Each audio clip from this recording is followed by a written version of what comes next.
Universities are rather well known for their activism. So much was clear during the Voice referendum, when all of the universities went all in on supporting the Voice.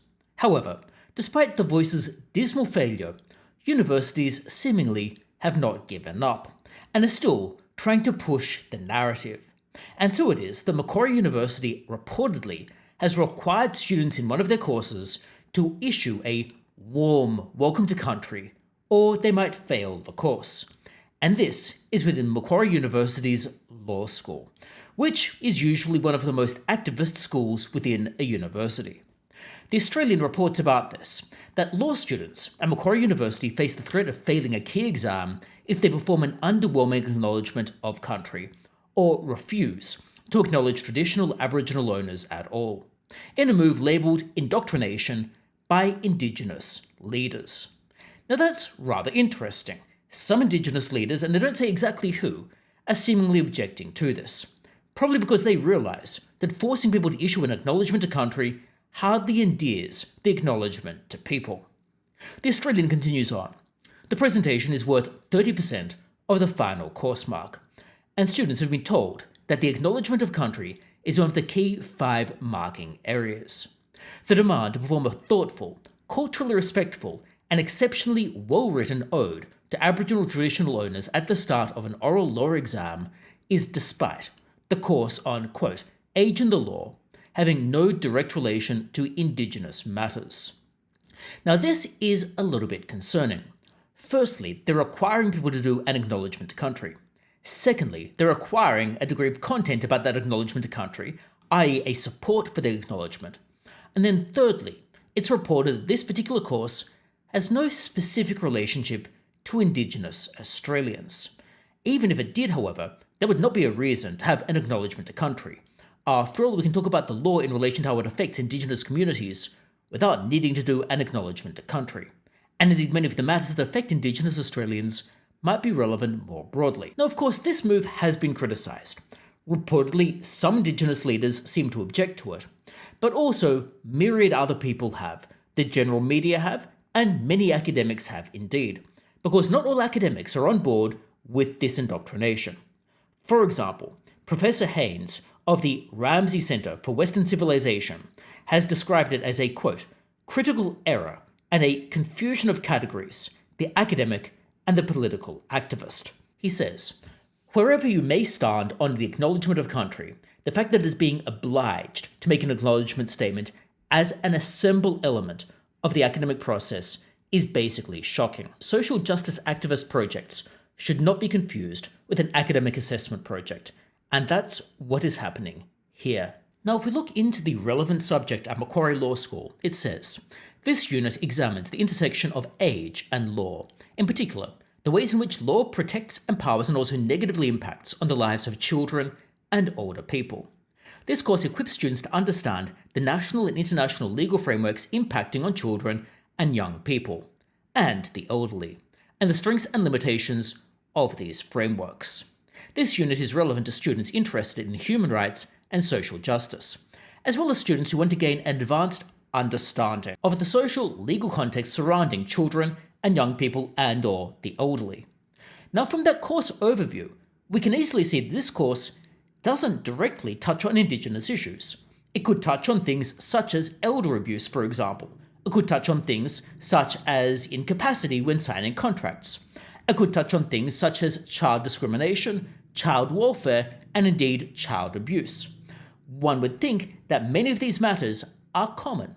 Furthermore, it could touch on things such as youth crime, which, like I have indicated, is not an Indigenous-specific issue. People from myriad backgrounds engage in youth crime and are impacted by it. This course is seemingly not in any way to do with Indigenous factors. Rather, it is of general interest. And this means a student might have been duped into doing this course, not knowing it was going to be an Indigenous indoctrination lesson. That is truly astounding. It is astounding that this is being forced upon students. But it isn't just students. Academics reportedly have felt pressured sometimes to do acknowledgements to country. And indeed, if one has studied at any of these universities, you'll often find course homepages have an acknowledgement section in the course homepage, putting it down the throat of students and seemingly forcing academics to do so. Now, if a student were to look at the handbook for this course as well, there'd be no clue that they'd be forced to do an acknowledgement to country. The assessments simply talk about a research essay, a law reform campaign, and professional skills. Again, nothing to do with acknowledgement to country. In terms of the student learning activities, there's a tutorial that can be either in person or online. If we look at the learning outcomes, they are demonstrated awareness and understanding of the legal issues affecting children and older people. Identify the elements of a rights-based approach to legal issues that affect children and older people.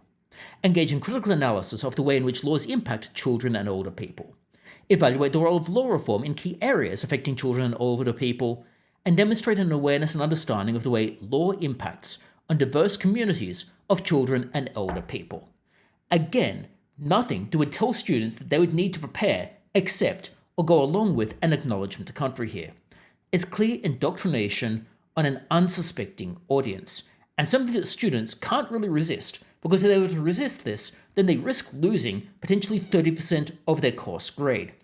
And not just losing their course grade for that particular assessment, but given that these academics are seemingly imposing that assessment on this course, if you're the student that doesn't go along with it, think about how they're going to react to your other assessments. It's basically a recipe for disaster, for tanking your grade in this course. And in a competitive area like law, if your grades aren't high enough, then you simply risk failing to get a job. So it's not just failing that's the problem, although that is an issue, but even if the grade is bad but not quite a fail, that's also a problem. It's truly astounding that Macquarie University and the law school think this is even vaguely appropriate.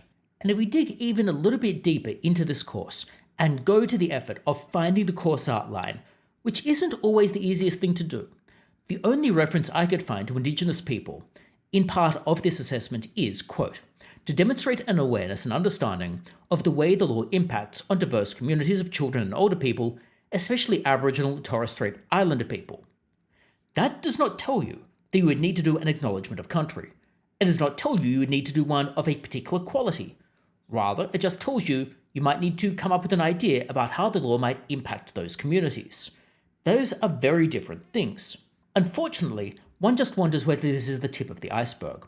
One wonders whether this is filtering through into more and more subjects these days at universities, and whether these activists are pushing universities further and further into social justice campaigns.